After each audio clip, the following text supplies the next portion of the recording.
All right, so the first homework question that someone asked about when I was walking around was number 17.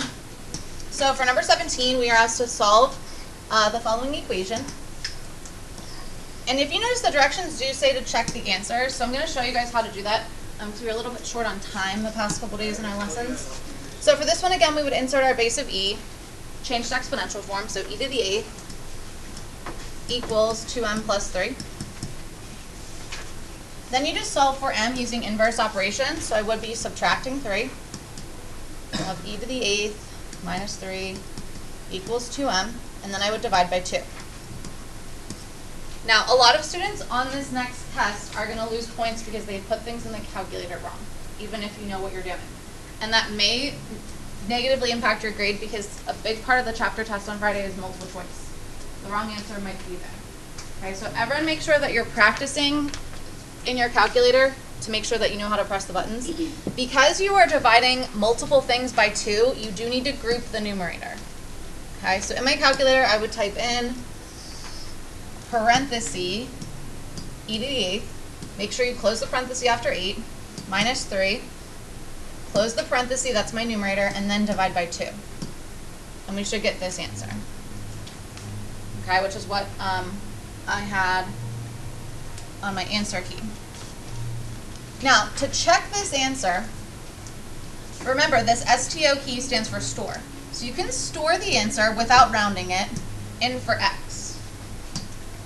How do you check it? You type in the question and make sure that you get 8. Okay? So to check my answer, I'm actually going to type in the natural log of 2. Now instead of putting m, I plugged this in for x. So I'll put in 2x plus 3, close my parentheses, and I get 8. You'll know that you got it right.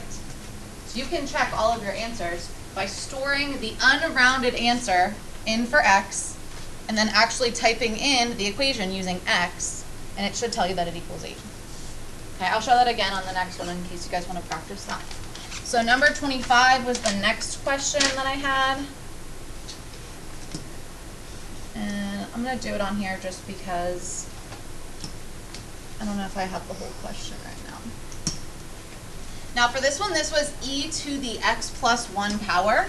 So you may want to add in parentheses to remind yourself that that's all an exponent. Okay. So for this one, we are going to isolate our e to the x power, which we already have done. There's nothing else next to it. So now we go straight to taking the natural log of both sides. Make sure you don't forget to take the natural log of 30. Don't leave it just 30. Then use your power property to move the x plus 1 out to be a coefficient.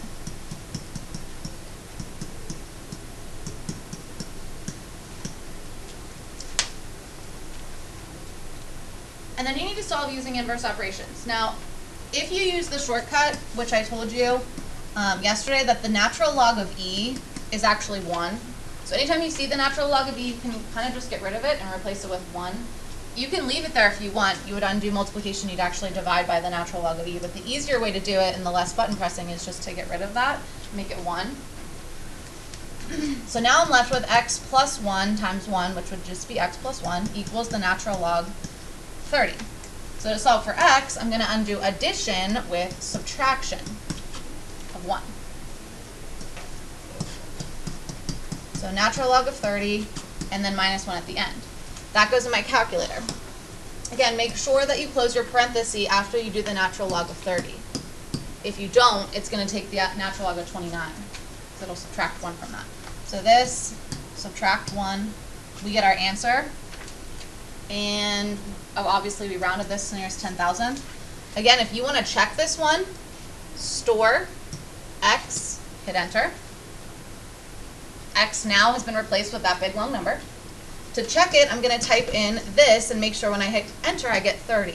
So I'll do second ln to get my e to the power, and I'll put x plus 1. 30, I got it right. Okay, so you can check all of your answers to see which one works. Now, if you were to plug in the rounded answer, for instance, like if you don't use the store key and you plug in 2.4012, you'll get like 29 point something or 30 point something. It won't be exact. So that's why if you do your store key, it will save that whole big long number and it will give you an exact perfect check. The last one that was asked about was 29, which was our word problem.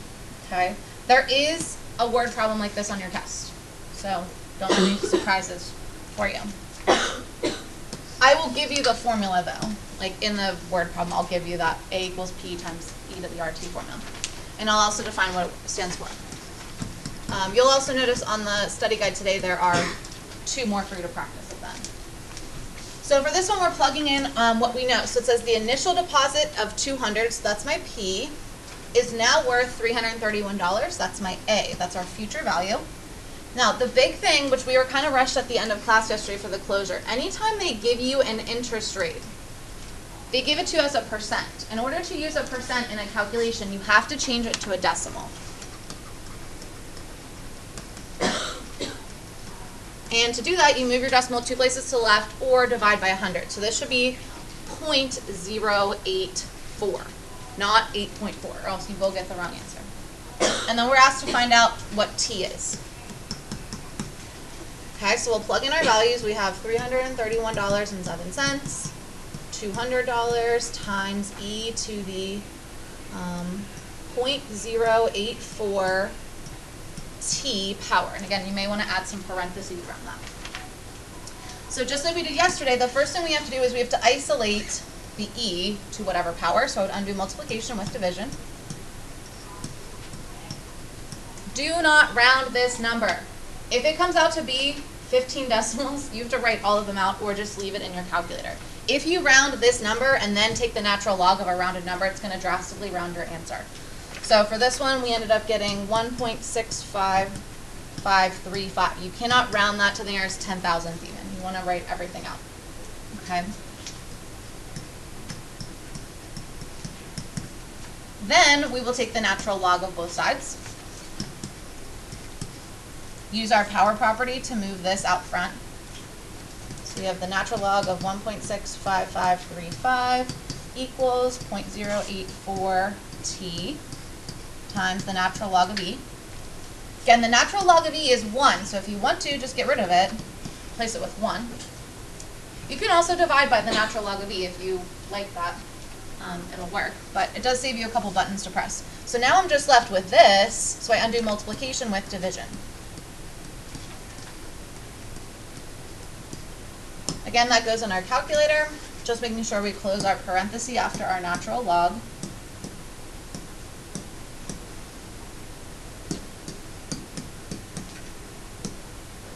And we should get 6 years. I believe the directions said round to the nearest year. No, it didn't. It'll tell you on your homework what to round to, and also on the test. It should tell you what to round to the nearest tenth of a year, 10th of a percent. All right, so those were the questions that I was asked about when I was walking around. Were there other ones that we wanted to go over? Anna? 21.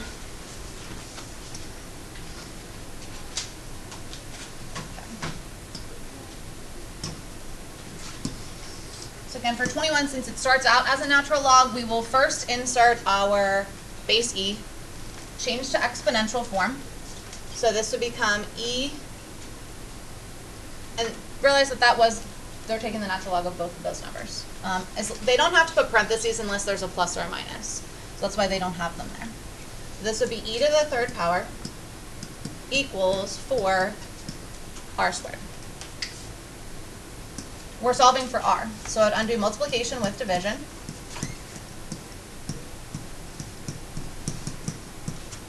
Then I would undo my square with the square root.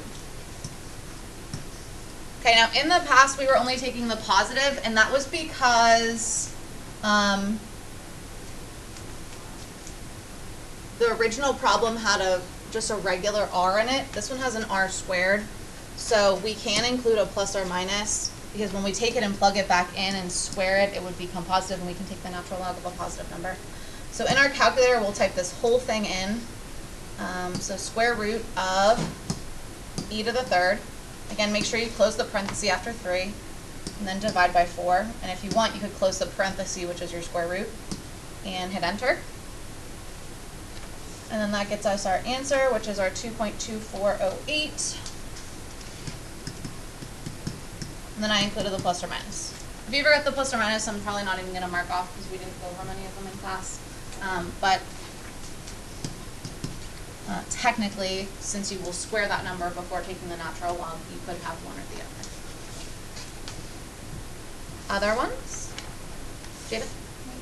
19.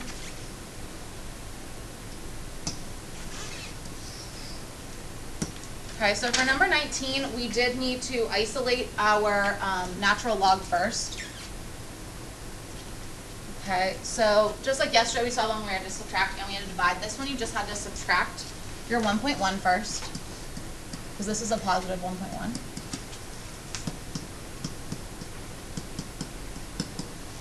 So we get the natural log of x squared equals 4.9. Then we insert that the natural log really has an imaginary base e, and we can change to exponential, so this would be e to the 4.9 power equals x squared. And then we will solve by taking a square root. And then that will go into our calculator. So we'll take the square root of e to the 4.9 power.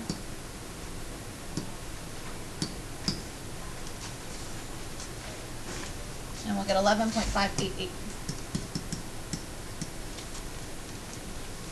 3. So that was the one that had the error on the answer key. I think it said 1.583. Again, we can include a plus or minus for this one because if you plug the negative back in and square it and then take the natural log, you would still be taking the natural log of a positive number.